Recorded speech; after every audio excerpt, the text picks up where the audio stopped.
Soil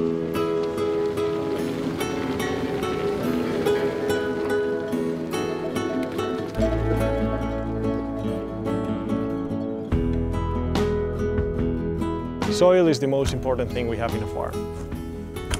It rained 125 millimeters in 2 days. And you can see here how it only gets wet like the first part, that is like about 20 centimeters. Then you can see the power of absorbing and retaining water that this has. You can imagine that by increasing like 1 millimeter of topsoil, of organic matter in 1 hectare, then your capacity to store rainfall is increased by millions of liters.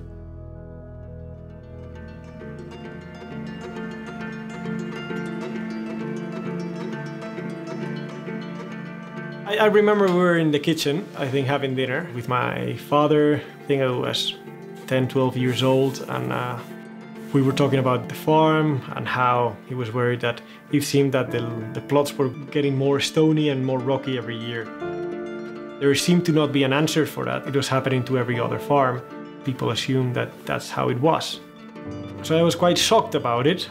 And from that moment on, I was quite interested or worried in finding solutions to that. Years later, I started hearing more about organic farming and regenerative farming. They seem to have answers to not only not pollute the soil, but also to improve it and reverse that process of getting a more and more stony land.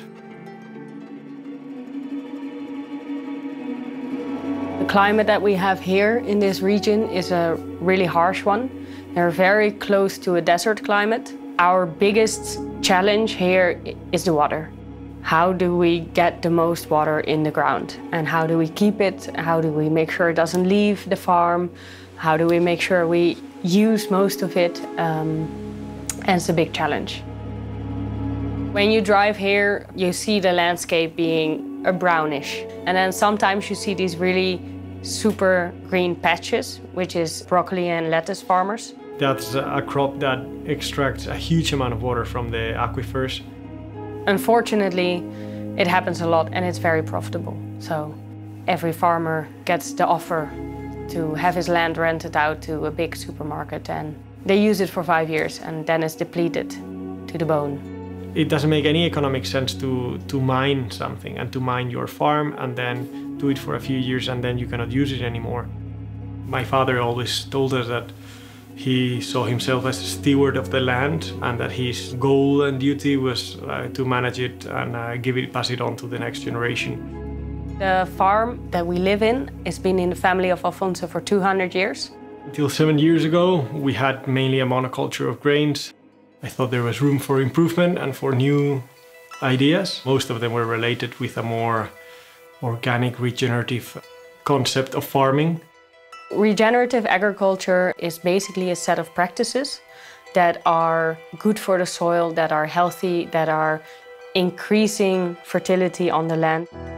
Some of these practices are about water management, like ponds, swales, sediment traps. Others are more about the soil, like using compost, having ground cover. Others are more about biodiversity, like making natural areas where insects and pollinators can live. So there's a more holistic view of farming in which you include livestock, in which everything relates a lot more to each other. I think farms should be constant innovation and experimental places. I came with all these ideas of basically trying to do new things. The answer in general, it is surprisingly always a no, like that's not possible. Trying to grow other varieties of wheat or barley or rye, no, that doesn't work here. Well, then we tried and most of them, they did work here. In the case of almonds now, this is too cold and high for almonds. But then we have a lot of almonds and it works even a lot better than grains. Growing pistachios, yeah, that doesn't grow here, but it's quite surprising because nobody even tried, so how do you know it doesn't work? We're trying to do these swales, well, it's not going to work, they're going to break down and they're not really hold that much moisture. We had 125 liters of rain in 2 days, in 48 hours. which is a lot. And one of the things that we do on this farm to manage rains and to capture as much water as we can is by making swales. And swales are basically contour trenches, and they stop the water. And then the water gets redivided amongst the contours of the plot. So there you can still see that there's a little bit of water. So you really see how much sediment it got. This much. And the 10 centimeter topsoil is basically where you have the nutrients. They are the ones that have the minerals, the organic matter. So this is the stuff that you want to keep on your land. And normally, it would have all flooded away. So with this farm, we're really trying to showcase the possibilities and also give some tools to do this transition. Yannick is now mainly focused with her project that is the Regeneration Academy. Students from all over the world that want to do their master thesis. Many of these kids, they will end up in important positions. They're making decisions about agriculture on a European level.